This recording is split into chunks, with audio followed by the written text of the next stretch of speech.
Hey folks, in today's video I wanted to take a little bit of a step back and talk about a lesson that I was reminded weekly by one of my former mentors. And the lesson was very simple, or the phrase was very simple, and he said, Serge, good traders know when to trade, but great traders know when not to trade.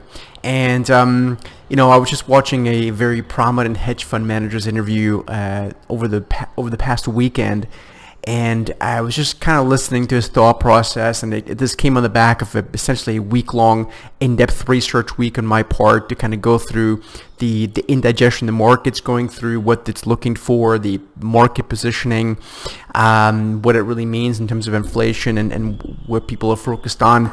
And it just really got me thinking that this is a period that we want to take a step back on right here, right now, as I'm recording here in June 2021. If you're watching this in another week, another month, another year for that matter, or 10 years from right now, the lesson here is all the same, and that is knowing when not to trade not only allows you to preserve precious trading capital, and I'll talk about this more in a minute, but also it allows you to gain perspective and kind of, being on the bench, on the side, if you will, of, say, the basketball game, looking in, and you have a totally different perspective. I'm not saying better, but a different perspective on the game by looking inside the game from the outside. You have a different perspective. So let's go back to that first point, and then I brought along one chart that I would like to share with you as well, so stay tuned. But the first point on preserving precious trading capital is one that I see so many new traders or investors, or even, quite frankly, some seasoned ones that still seem to struggle with that. There seems to be this mentality that the market's open, I need to do something. And again, I go back to that interview that I'm referring to. It doesn't matter who that guy was that I was watching, but the point was, it is very clear, and this has been clear throughout my career as well, working on all different trading desks, that the best investors in the world, the best traders in the world, know when not to trade, when to take a step aside.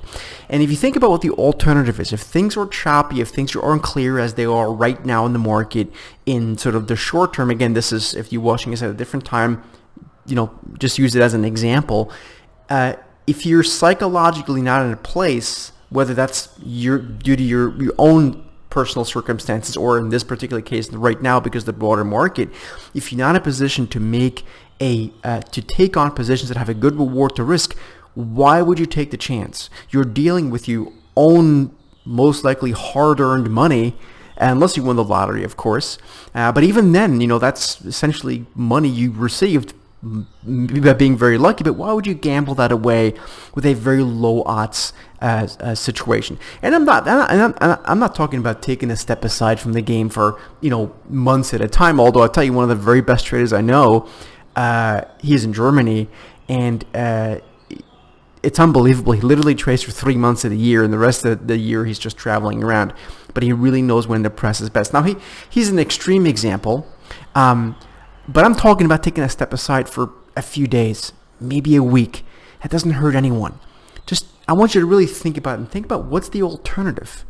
What's the alternative? Are you so giddy to get into the market and willing to risk losing money, reducing your account, getting into a mentally bad state, frustrated, all sorts of bad things happen when that happens, and not to mention, again, you're losing your own hard-earned money, of which you then have less of to use in the market when the odds get better. So I want you to really think about this, particularly if you're new at this market, at this game, or this business, I should say. Really, it's a very serious business, of course, or if you're struggling with that.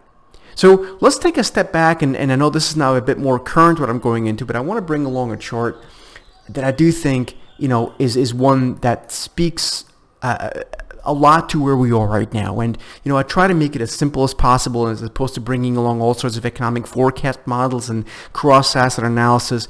I try to keep it as simple as possible before these videos, but also this, quite frankly, is ultimately how we want to frame it, so we ourselves can get a head around this. This is the long-term 10-year Treasury yield chart. It goes back to the early 80s. You can see 1980s, and you can see over time we've been in one hell of a bear market for yields.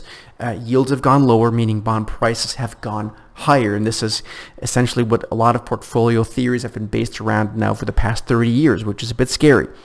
Nevertheless, if you look at this chart, you can see, and I made this a logarithmic chart, by the way.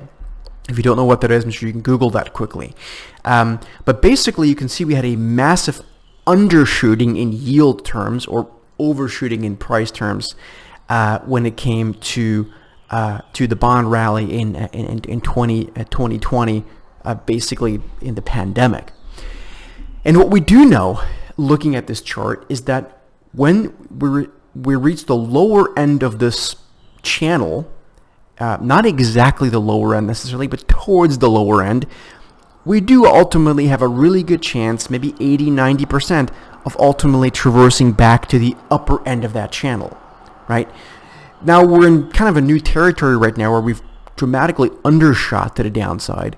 So does that mean we're going to move to the upper end of the channel? I think ultimately the odds are pretty good of that, but maybe we don't get there as quickly.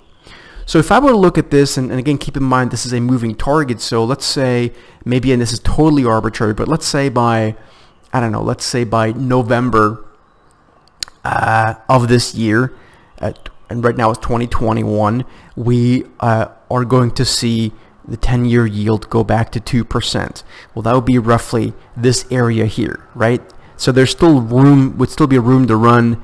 Maybe we get towards, 2% and then 220 a bit later. So all that gets us to the upper end of that trend. Now again, this is an oversimplification, but I'm trying to give you the visuals of where we are right now. We are going through a consolidation pattern, and the consolidation pattern, purely optically here on the price chart, is really actually intercorrelated with the broader economic construct that we're dealing with, or the broader cross currents we're currently seeing in terms of dynamics of growth and inflation in the world. In this case, you're more looking at the U.S. economy, of course, you're looking at U.S. 10-year yields. But this digestion here is causing a lot of indigestion, if you will, or this consolidation is causing a lot of indigestion in different markets, in the equity market, in different sectors. It's very choppy right now. Interest rates, again, are fairly range-bound right now. They're consolidating a big move off of the lows of the pandemic. And so I think until we get a clear direction of this, it is going to remain quite difficult to be making meaningful trades with good odds. And again, this is right now. This could resolve very quickly. So we would rather take a step back for a few days, maybe a week or so. It doesn't hurt anyone. But that's right now. Again, if you're watching this in another year, the idea is the same. If something is unclear, particularly something as important as yields on the 10-year, it's better to take a step back and let things become a bit clearer. So I hope this is helpful. If you have any questions or comments, please let us know. And we will see you in the next video. Thanks for joining.